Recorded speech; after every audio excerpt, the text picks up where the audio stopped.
According to the InterNACHI Home Inspection Standards of Practice, the home inspector shall inspect a representative number of doors and windows by opening and closing them, the floors, walls, and ceilings, stairs, steps, landings, stairways, and ramps, railings, guards, and handrails, garage vehicle doors, and the operation of garage vehicle door openers using the normal operating controls. The inspector shall describe a garage vehicle door as manually operated or installed with a garage door opener.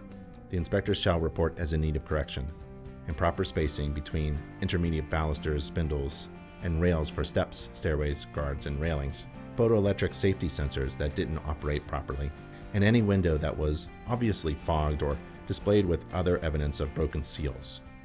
Okay, we're just coming from the attic.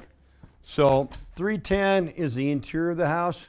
The garage is part of that, basically because it starts right here. We want to see a self-closing fire-rated door. Now this is a steel door, so because this is a ranch, that would be considered a 20-minute fire rating, but there is no self-closing hinges, no self-closer. In 71, it wasn't required, but this is not a 1971 door, so I would write that down as a defect. As we're coming in here, now we're going to be looking at the visible wall. This is our firewall, so we don't want to see any holes like this. You know, a lot of times with occupants' belongings, we can't see a lot.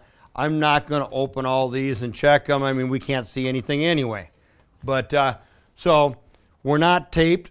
So they didn't tape the drywall. Here we have some holes. So I'm going to put holes were visible in the garage firewall. You know, the drywall seams were not taped, things like that. You can see we've had some settlement at the garage floor. We have older wood doors. They have added safety wires in them though, so that's good. That one doesn't have an opener. This one does. Our optic eyes, we really like to see these at 8 inches, so my report's going to state that they're a little bit low. Why don't we close the door and let's check the reverse stops. So, I don't like to put a board in there, but we're going to try to stop the door. I can't stop it. So, the reverse stop adjustment on this garage door is too tight. So we write that up as safety. So that's just so it doesn't crush kids, pets, things like that. You know, as we're going through the garage, I'm not going to be able to get at a lot of this. I might be able to open this door. It looks like I'll be able to.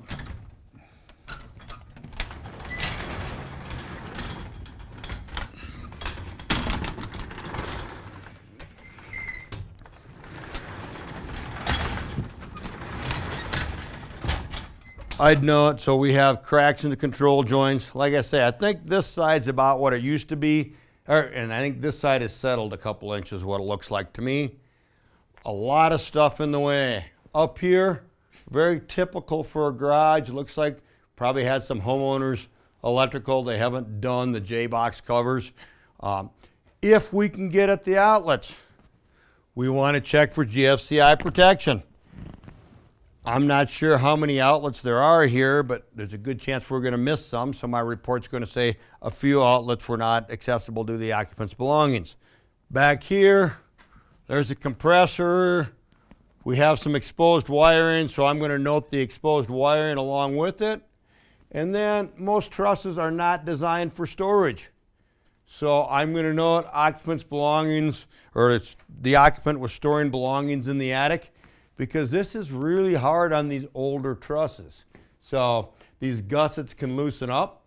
They're not designed to take much of a load. You know, if it's light stuff, great, but when people start putting doors and everything up there, it can be way too much weight. Our exterior service door, we want to make sure it closes, locks, all that kind of stuff. For security, just do a general overall impression. You know, I don't see any boring of the trusses, anything like that. So we'd close the garage door so people can't look in. Now you notice when we were looking at the garage, we checked the closed force adjustment. We are not required to do that by SOPs. So just to understand, you are going beyond. But again, we're looking at child safety. You know, as easy as it is to check that reverse, it's a good idea to do it, because if your client has kids and it comes down and crushes them, you're going to hear about it. So I just think it's not a bad idea to do, but we are not required to by SOP. Let's move on to the house. And again, Due to the age of this door, this should be a self-closing door. Age of the house, it would not be. So as we come in, the general interior inspection, doors, windows, wall condition, things like that. So again, accessible windows. If we can get at it easily, we'll check it. We're not gonna move occupants' belongings. I'm not gonna climb over the couch. I'm not gonna, break a blind trying to check a window. We're gonna put a note in there, a few windows were not accessible due to the occupants' belongings. Now, at the same time, we're gonna check our cabinet doors, things like this.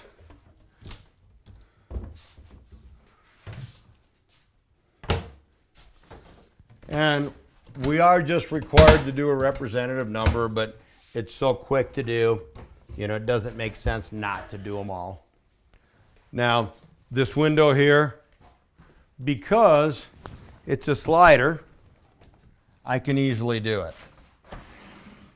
Now, if it was a double hung from over here, wouldn't be so easy. Now, we always lock every window we check, whether they had them unlocked or not. We write it up as safety if they do not lock. But that way nobody can say we left the house unsecured. On your front door, you want to check condition of weather strip. We have a portion missing here. Exterior lighting is not part of a standards of practice, but we always check the exterior that's attached to the house. If there's a lamp out there in the yard, that's not part of your standard. But anything that lights your entryway, we want to make sure that works. You can see where we're missing that, we have a little bit of an air gap right there, so I'd note pour seal. And as we go through, I'm going to check my doors. Now, when we do our cursory first walkthrough, we typically check the doors, that kind of stuff at that point. Now, again, this door was locked. This one here, though, I can get at this window. So we're going to check this window. Again, I'm going to lock it. Even though it wasn't locked, I'm going to lock it. And I typically put the blind back to where it was. Closets, we're going to check the door operation. But again, usually they're so full of stuff, I don't want to break his fishing pole, things like that. So I'm not going to move anything. We have on this house an attic fan. So you can check this with interior, you can check it now with electric earlier. But we turn it on, make sure it runs. Now remember, if you have a fireplace that's wood burning, that does have enough suction to pull the soot out of your chimney. So make sure you have doors or windows open when you run that. We would do the same thing in the basement as we're doing our walk around. As we're going through the house, of course, we're going to be looking for cracks, things like that, patch damaged drywall. When we see acoustic, depending on the age of the house, you might want to make a note that it could contain asbestos. We are not asbestos inspectors, so we don't need to test for it, but it's not a bad idea to tell somebody, hey, I would get that tested before I scrape it. In the kitchens and bathrooms, we were supposed to have smooth finish on the ceilings so that it's a washable, cleanable surface. So I would write this up as a defect if it had acoustic ceiling like that does out there. Coming back through, we'd head downstairs and we'd just continue the inspection. Okay, now we're coming down in the basement. Basically doing the same thing. We're opening our doors, closing our doors, make sure that they don't stick. Now, in Colorado on our front range, we float our walls and doors, so that's a little bit different. Most places don't, but we actually take our door jambs a little bit off the floor so that we have some give area in case this floor should move. Now, these windows are older, non-egress windows, but we still open and close them. I would typically talk to my clients and say, hey, for energy efficiency, they make it a new slip-in window. It's pretty easy to install. Coming through, again, our floor feels pretty flat. We check these with the electric, but we want to make sure that we have a CO detector within 15 foot of each bedroom. Coming over here, our egress. Say we would measure that, and it's just under what we need for a ladder, so we don't need a ladder in that egress window well. Over here, same things, we're going to check our doors.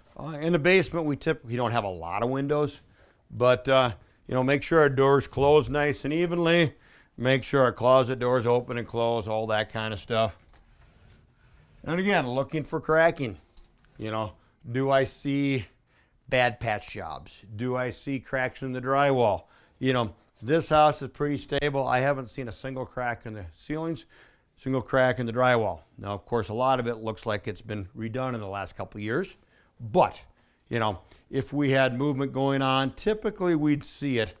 Some kind of cracking around the doors. We'd stick a door, have a window that didn't open correctly, something like that. Okay, in the laundry, you know, we're a visible inspection. We're not required to run the washing machine. You know, if we look in and see there's nothing there, a lot of times we will just to check this plumbing as part of the plumbing, but that's not part of our SOP. We do want to look and see, do we have a dryer vent? Is it a proper dryer vent? Does it go outside? When we're outside, we want to make sure that we have a hood, things like that on there. If it disappears at all, this dryer vent's improper. So we would rather see a flex like this. We have our 240 hookup. That's quite a long run. I'd be a little concerned about damage, but your 240 plug, we want to make sure it's in good condition. It's okay if you want to test, make sure it's wired correctly like we do, but again, that's not part of an SOP, so it's not something you need to do. We want to look if we have cabinets. Did they use the proper screws? They used deck screws, so that's really not the screw we'd like to see. We'd like to see a panhead screw or a screw with a washer. But, you know, we want to make sure we have everything so we can wash our clothes, dry our clothes, and that we have safe electrical. Okay, that pretty much wraps up 310, the interior section of the report. Remember, you don't want to look at the garage firewalls, self-closing doors, things like that, and just do a general, you know, walk around, opening all your accessible windows and that, but our standards of practice say a representative number. But if it's accessible, go ahead and do it. But we're going to wrap up that section for now. Thank you. So again, I'm Jim. This is Mike.